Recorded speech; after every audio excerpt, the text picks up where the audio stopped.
So here we are with another vacation video. I had to make this one real quick because this is the next beta update that's rolling out later today. We're going to go over the features here real quick. This is an unscripted video. I'm just recording this off the bat just to get it out there. So forgive me if I make any mistakes, which I probably will. Right before we get to that, please hit that like button, of course, as usual. And the question of the day is, let me know if you get invited to the beta or not, because Sony seems to skip me every single time, and you guys are the ones who supply me for each of the betas, and I appreciate that. Of course, I'd appreciate if you guys do that this time as well, but let me know if you get invited to the beta or not, and if you get the beta later today. But diving into some of the information, the beta rolls out today. It's for beta participants in the US, Canada, Japan, UK, Germany, and France. So this is the commonplace situation. This is what's happened before. That's nothing new. So let's dive into the first feature there, which is the join Discord on your PlayStation 5 console. So this goes back to Tom Henderson's report. Again, it didn't make sense that the beta was going to release in mid-January and last 2 weeks. I said that before in my previous videos talking about this. I said it's probably going to release in early February, maybe an announcement a day or something apart, but it's probably going to release in early February, and here we are. And the join Discord situation here, this is actually a part of the beta. Again, Tom Henderson said that Discord wouldn't be a part of the beta. Maybe some of you guys can correct me on that, but I remember he said that join Discord wasn't going to be a part of the beta, but he was right on Discord being there.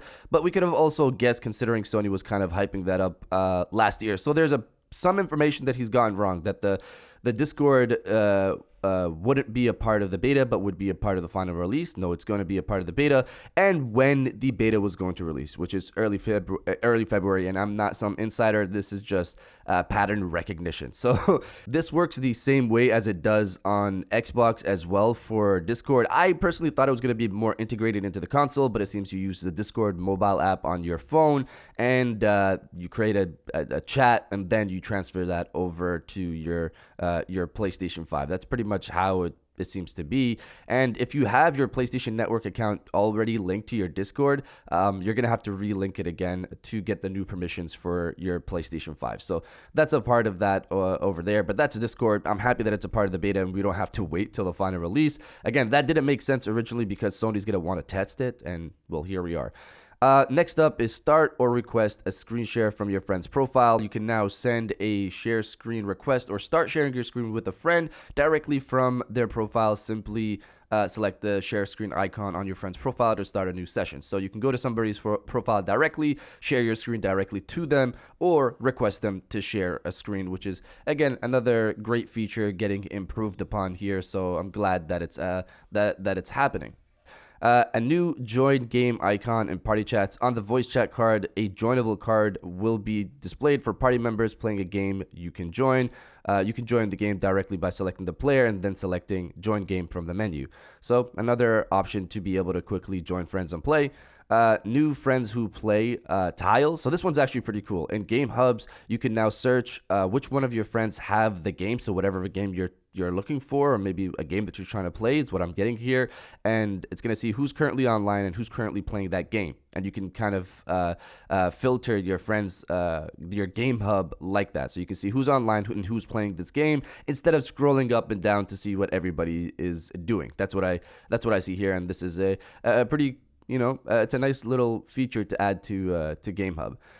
Moving on from that, we have manual upload game captures to PlayStation apps. So this one's actually really useful. This one's something I don't know why they didn't have already. You can now manually select and upload individual screenshots or game clips.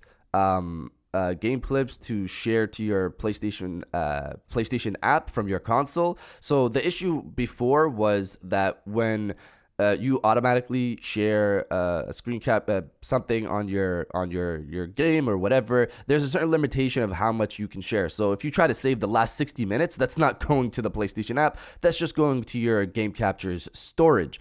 But what if you wanted to take that 60 minutes and then chop up 30 seconds from that, and you're like, I want to share this. Your only option before was to upload it through a USB drive, or send it through messages on your PlayStation app, and get it that way on your phone. But now you're going to be able to chop that up and then have that in your captures and then share that manually is what I'm getting here from what's being told and what's being shown. So that's really useful. You guys know I upload a lot of screen captures if you follow me on Twitter, so I'm definitely excited for that. New gameplay and personalization options. So this one is one a lot of people have been asking for. Variable refresh rate support for 1440p. That's pretty much it. You can now enjoy smoother visual performance when using a VRR compatible HDMI 2.1 display at a 1440p resolution when playing a game that supports VRR. So before 1440p and VRR didn't work on PlayStation 5, we had 1440p and we had VRR, but they didn't work together. So here we are. That's finally coming. Later today if you have the beta, but that's really it for 1440p. I know that's going to make a lot of people excited. Game library enhancements. So when I first read this, I thought it was going to be game library or folders coming to the main menu, but it seems to be just you can now use filters to easily find PlayStation VR as well as PlayStation VR 2 titles when PlayStation VR 2 launches later this month. So they're expanding the filter on the game library to be able to search for PlayStation VR and PlayStation VR 2 because they're showing here the platforms are PS5 and PS4. That's a nice little update, but I was hoping for folders on the main menu. Regardless, let's continue. Game presets for multiplayer sessions. So this one was interesting, but now you can set preferences to manage who can join and who can invite other players to multiplayer sessions you've created for your supported games.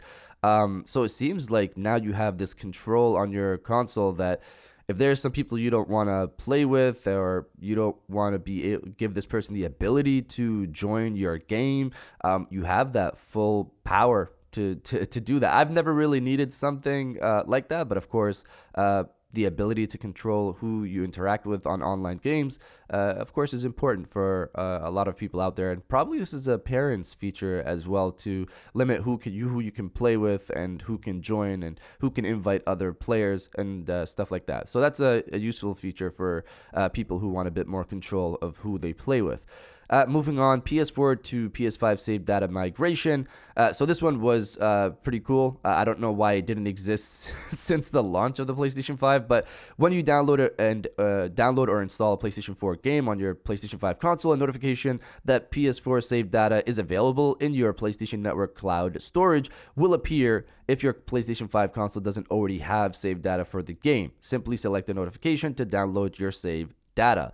So if you have you install the PS4 game on your PlayStation 5, you don't have the save data game for that game, but your PlayStation Cloud situation has it. It'll just say, hey, download this so you can use it. It's an easier way to get started on playing PlayStation 4 games, and this works vice versa when you download or install a PlayStation 5 game as well that can load PS4 save data. So again, imagine Ghost of Tsushima Director's Cut versus Ghost of Tsushima, and then you get on the Director's Cut, and then you can just get a notification to download the PS4 save data, and then you can just use that on the PlayStation 5 version of the game. Oh, and I just actually noticed that's the example that they have here, and they have it at the top. I can't go over the image because it keeps doing a highlight, but it's right there. You can see it pretty much. That's a solid. Should have been there since the beginning.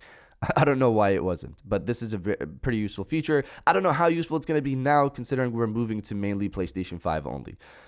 To move on from that, PS5 to PS5 data transfer. You can now easily transfer data on your PlayStation 5 console, including games, save data, user profiles, settings, screenshots, and videos to another PlayStation 5 console using a local Wi-Fi network or LAN cable. So if you have multiple PlayStation 5s, you can share that information across all of them, and it's making it easier to do so instead of you doing it one by one to match up your consoles. But that's there for people who want it, and this is the UI example that they have here. Again, I don't want to go over it because it keeps putting on the notification there at the top. But yeah, that's really that. So next up, screen reader improvements. The screen reader can now give more detailed guidance when navigating the console.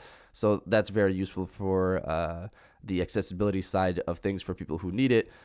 Moving on, this one is another one that should have been there since day one, but again, it didn't really bother me, but here it is. Wireless data update for DualSense wireless controller. You can now update the DualSense wireless controller device software with a wireless connection. So that's useful. Xbox has already had that, I believe, and now the DualSense will have that as well. And the final one on the list, game capture using voice command, preview US and UK limited release. So this is, again, voice command is only located in these locations since it launched, I don't know, last year. I wish it was in Canada, but this is actually pretty cool. Voice command now supports using your voice to save clips of your gameplay. Say, hey, PlayStation, capture that. To save a video clip of your recent gameplay. You can also say stuff like, hey, PlayStation, capture the last 5 minutes, or hey, PlayStation, start recording to start manually recording your gameplay. You could also say, hey, PlayStation, stop recording, and that's actually a really useful thing, especially for streamers, you know, when they usually say, like, clip that, or get the, you know, tell their fans to record some of the gameplay clips. But really for this, if you're sitting down, I don't know if I'm really going to sit there and say, PlayStation, capture the last 5 minutes, or capture the, I can't, because this is not in Canada, but it's a very useful feature for people who just want to be able to capture clips on the fly, and I hope a voice command comes to other regions sometime soon. But that's everything in the beta. It rolls out later today, and that's pretty much really it. Let me know again if you get invited into the beta or not. And if you guys did enjoy this video, please hit that like button, as it always helps. And subscribe if you're new. I got new videos every Monday, Wednesday, and Friday. And now I'll check you guys out on the next one. And welcome back to the after show. This is the part of the video where we have a little fun down in the comments below. If you're old, welcome back. If you're new, welcome. For today's thing, what I want you guys to do is to body, obliterate, destroy, and overall harass the comment section with it is beta time. Finally, we've gotten the beta. Discord and a bunch of other great features are here. I'm excited to dive into it. If you are as well, destroy the comment section with it is beta time, and I'll definitely heart those comments like I always do, because I appreciate everybody who stays to the end of my videos. And now I'll check you guys out on the next one.